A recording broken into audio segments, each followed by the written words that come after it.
Welcome back everyone, and thank you for joining me today for what is turning out to be one of the most heated and controversial political showdowns in recent memory. Across the UK, tensions are already running high. But the scenes that unfolded around Labour leader Keir Starmer have pushed the political temperature into dangerous territory. Over the past several days, Starmer has found himself at the centre of a firestorm, facing a wave of angry protesters who have been confronting him with accusations that cut straight to one of the most sensitive and disturbing issues in British politics, the grooming gang scandal. In a shocking turn, the crowds weren't just chanting generic political slogans. They were hurling the word predator in his direction, a label that's not only emotionally charged but devastatingly personal. This isn't just about political disagreements anymore. This is about raw outrage, unresolved pain, and a public that feels betrayed over years of mishandling some of the most horrific abuse cases in the country's recent history. The incident happened when Starmer was making what should have been a routine public appearance, attempting to deliver a carefully planned speech on community safety and justice reform. But instead of polite applause or the usual hecklers you might expect at a political event, he was met with a growing wave of fury. Eyewitnesses described the moment as deeply unsettling. Protesters began to gather, some holding signs referencing the grooming gang scandal, others shouting aggressively from the sidelines. At first, the chants were scattered and disorganized. But it didn't take long before the crowd united in a single cutting accusation, yelling predator over and over.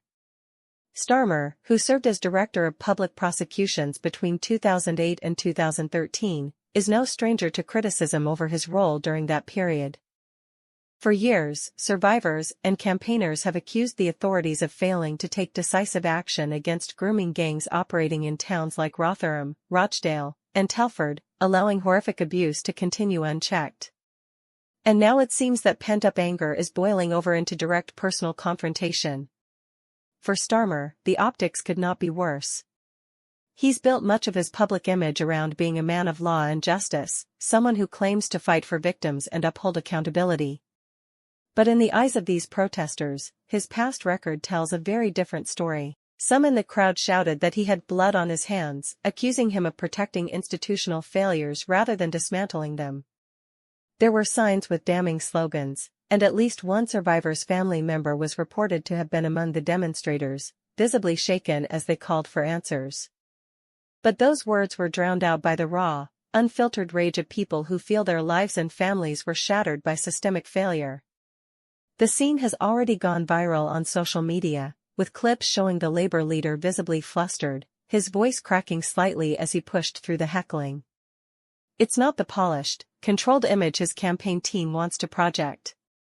This was a real-time political battle in which the anger of ordinary people broke through the stage-managed calm of modern politics. What makes this confrontation so explosive is that it touches on multiple layers of national frustration. It's not just about Starmer as an individual, but about what he represents to his critics, the legal and political establishment that, in their eyes, repeatedly failed to protect children from predators. Survivors have long claimed that the authorities were more concerned about political sensitivities, community tensions, and optics than about protecting victims. It's a stark reminder that while politicians may try to move past old controversies, victims and their advocates rarely forget, especially when justice still feels elusive. For many in Britain, the grooming gang scandals represent one of the most shameful chapters in recent history, a combination of bureaucratic indifference, political cowardice, and social services that turned a blind eye to vulnerable children being preyed upon for years. The sheer emotion in the air was palpable. Police presence was quickly increased as tensions threatened to escalate, with officers forming a visible barrier between Starmer and the crowd. At one point, the chants grew so loud that Starmer had to pause mid-sentence, his face tightening as he attempted to continue speaking over the noise. In a move that some will see as defiance and others as tone deafness, he tried to stick to his talking points, insisting that his leadership represents a new era of accountability. Reports have alleged that some investigations were downplayed or delayed out of fear of being accused of racism, as many grooming gang cases involved men of predominantly Pakistani heritage.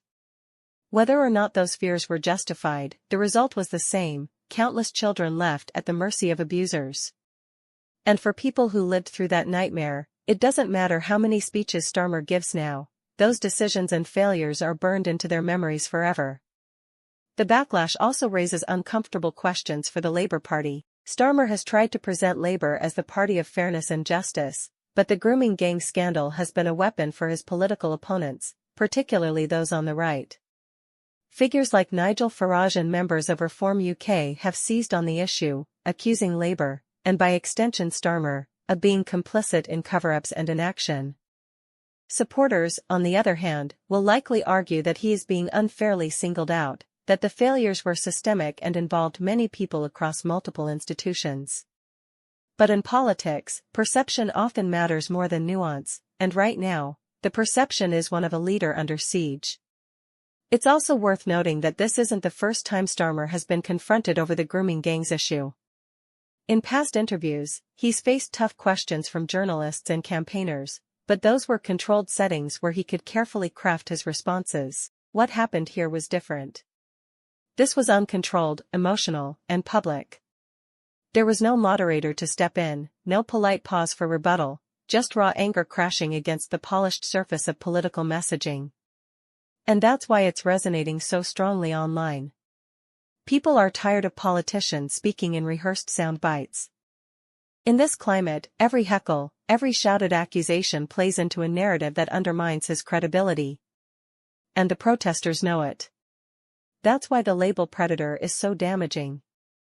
It's not just an insult, it's an attempt to strip away the moral authority he claims to hold.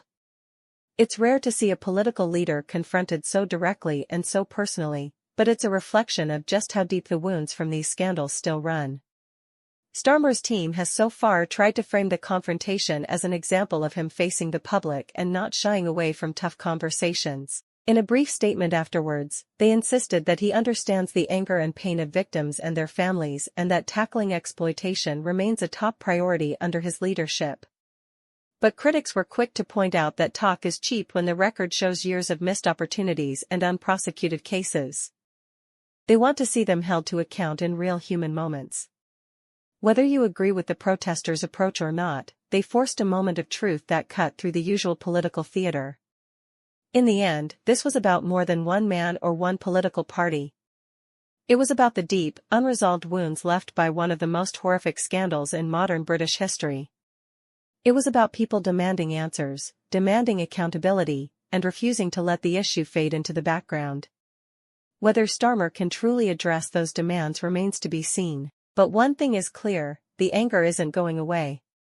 And after this week, neither is the memory of what happened when the Labour leader tried to speak over the voices of those who still feel betrayed. This moment will likely follow him into every interview, every campaign stop, and every public appearance. A constant reminder that in politics, the past is never really past. If anything, it's always just waiting for the right moment to erupt back into the spotlight. And for Starmer, that eruption just happened, loudly, publicly, and in a way that the whole country is now watching closely.